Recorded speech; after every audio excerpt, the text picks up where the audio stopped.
Hello everyone, it's Caribbean E. Welcome to the channel. Hope everybody's just having a wonderful day. Everything is going great, and that you find yourself in the best of health, physically, spiritually, and mentally. That means something. I'm coming with another inspirational message, and I was dealing with depression last week.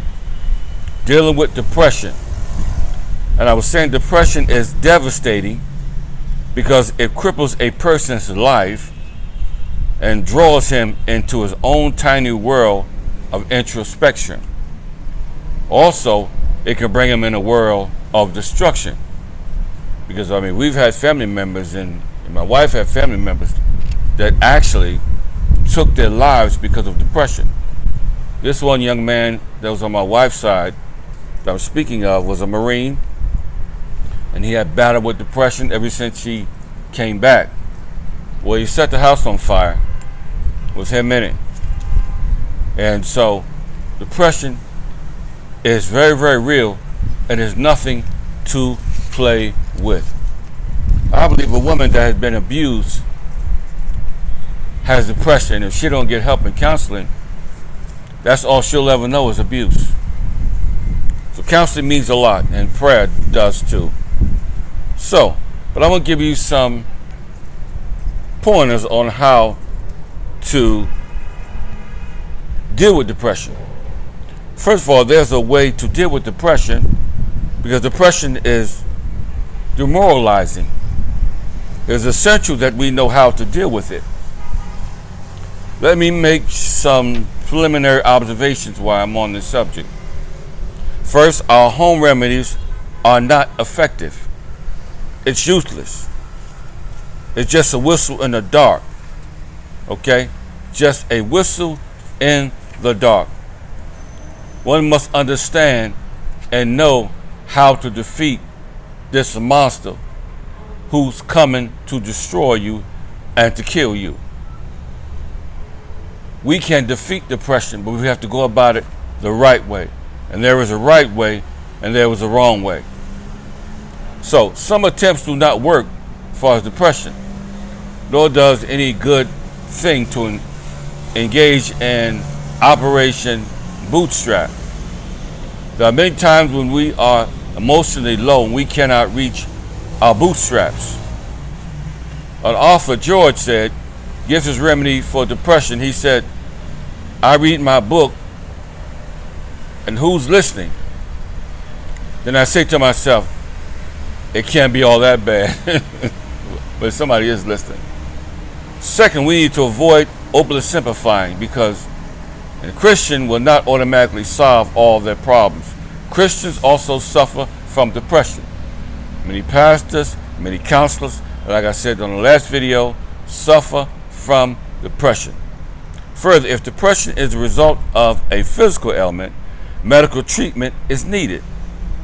And it isn't physical, it may be deep enough to require help of a professional psychologist.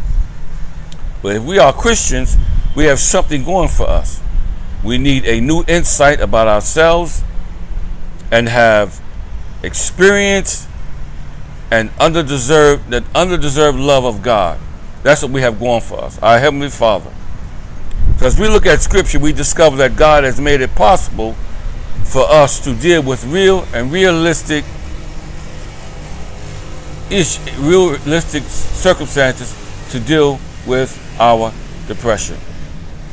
Perhaps the greatest example of depression is in the Bible, in the story of Elijah. A lot of people don't know that. He had been God's spokesman for over 3 years, faithfully calling the nation back to God. So in a dramatic battle with the 450 prophets of Baal on Mount Carmel, Elijah proved consequently that he was God's servant. He proved that unequivocally as well.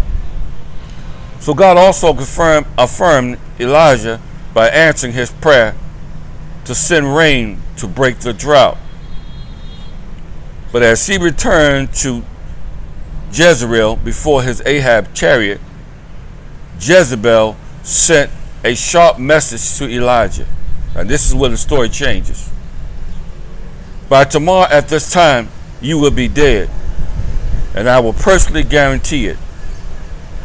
So you'll see that in 1 Kings 19:2. So it frightened him, forgetting everything that God had done for him. Elijah ran a day's journey into the wilderness.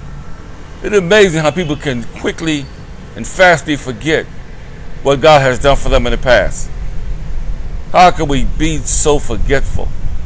You can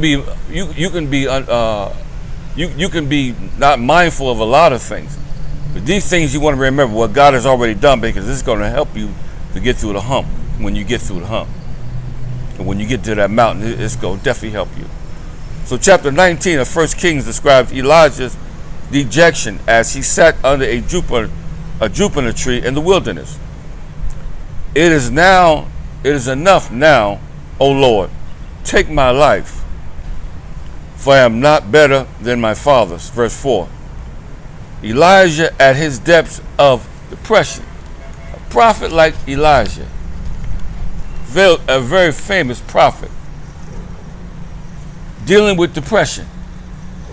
You think it's just you? No. God's got plenty of prophets in that Bible that dealt with depression. As we examine Elijah's situation, we discover 4 things to help us defeat depression.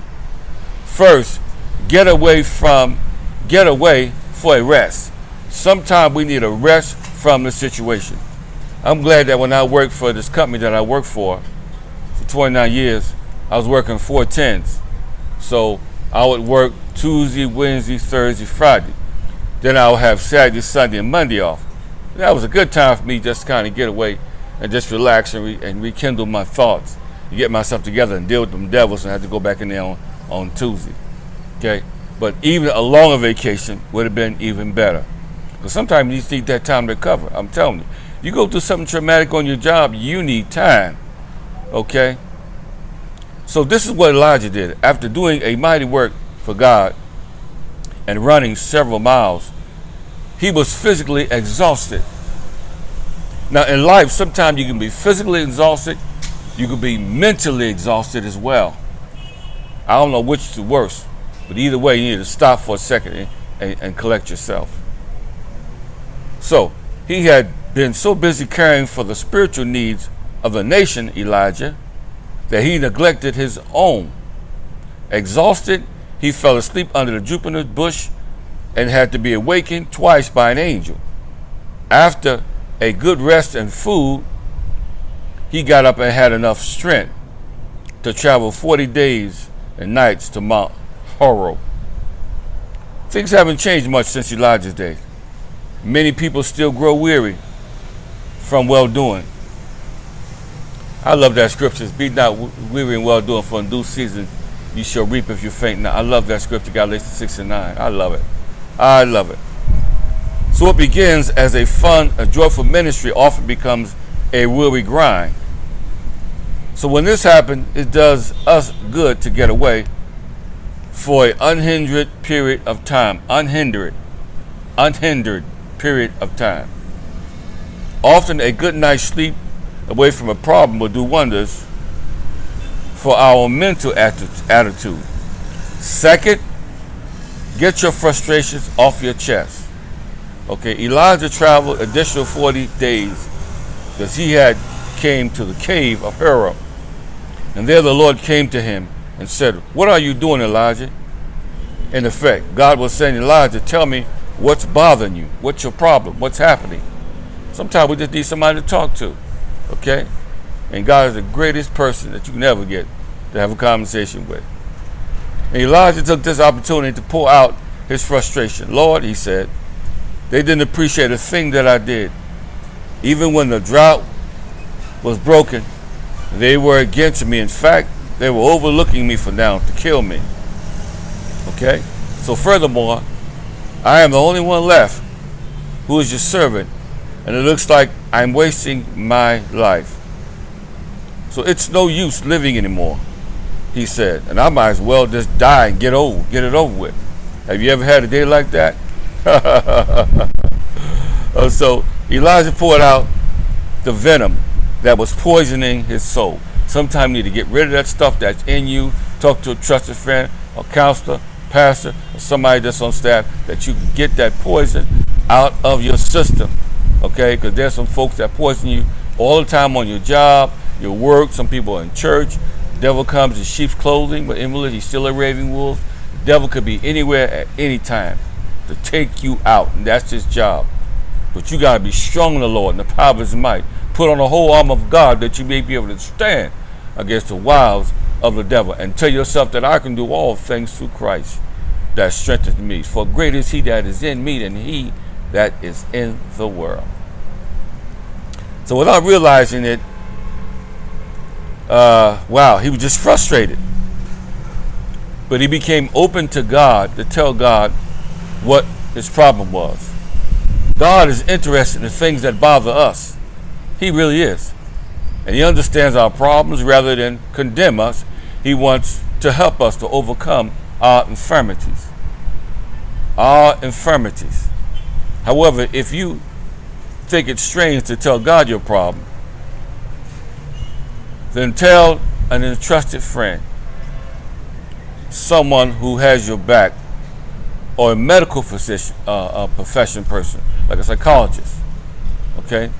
Most people find verbalizing their problems help them discover the problem is not nearly as bad as they thought it was.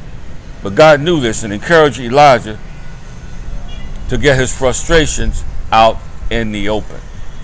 Wow, that's powerful. God was just telling me, I want you to get this off your chest, Elijah, because you're a bad boy. But I need you to get this off your chest right now. Number 3, get a fresh awareness of the person presence of God. Know that God is with you in every storm, whether you're depressed, whether you feel good, not feeling good. Know that God is always with you. He'll never leave you, he'll never forsake you, and that's just straightforward. That's what the Bible says. Elijah felt forsaken by God as the nation. He began doubting the power and personal presence of God. And we all have had those moments where we begin to doubt God, doubt everything he said, doubt even going to church. Should I even go back? Should I do this? Should I do that? We just doubt it because it seems like a whole ton of bricks are falling on our shoulders and we can't seem to see our way out. But Elijah stood at the entrance of the cave. A tremendous wind came up, so strong that it split the rocks, but the Lord was not in the wind. Then came the earthquake, but the Lord was not in the earthquake. But after a raging fire, but the Lord was not in the fire. In the few moments Elijah had seen a mighty demonstration of the power of God, but God was not in them. So we see some awesome manifestations that ended when God was showing his power to Elijah. And sometimes God can show you things and not even see it. Like I said, sometimes some people have eyes and cannot see. Some people have mouths and cannot speak, ears and cannot hear. So when depressed, we too need a fresh awareness of God's presence in our lives. A fresh awareness is a beautiful thing. Okay? And when we are rejected by friends, it is easy to fall into depths of depression. You know how that goes. And isolate ourselves from God and our blanket of self-pity. But God wants to demonstrate his power even in those moments. He wants to show up and show out. In my conclusion, brothers and sisters, once we have rested and had a fresh awareness of the presence of God, we must get off our self-pity and get back in the battle. You may not have won the war, but you did not lose the battle. Or vice versa. So understand that depression don't have to take you out unless you allow it. Yes, some of us carry a lot of weight, a lot of tonnage. And sometimes we carry stuff that wasn't ordained for us to carry. We carry other people's stuff. Say, God said, I ain't tell you to carry all that. I told you just to work out your own salvation with fear and trembling. Help them and counsel them. But don't get too involved where you find yourself falling to the ground. Hold yourself up strong and be a mighty warrior. We that are strong are the bear the infirmities of the weak, and we give them counsel, we talk to them, but after you talk to them, you keep your head up and you keep pushing. Okay? Don't let people eat your strength and eat your power and cause you to fall and miss the mark. So I hope you got that. The depression is a killer, and it's killing somebody every single day. Don't let it take you out. What God done for Elijah, he can do it for you. Just allow him to do it. So, in the meantime, between the time, always remember life to be enjoyed. Hit that subscription notification. And guess what? We'll see you on the next video. Peace, and may God bless you all.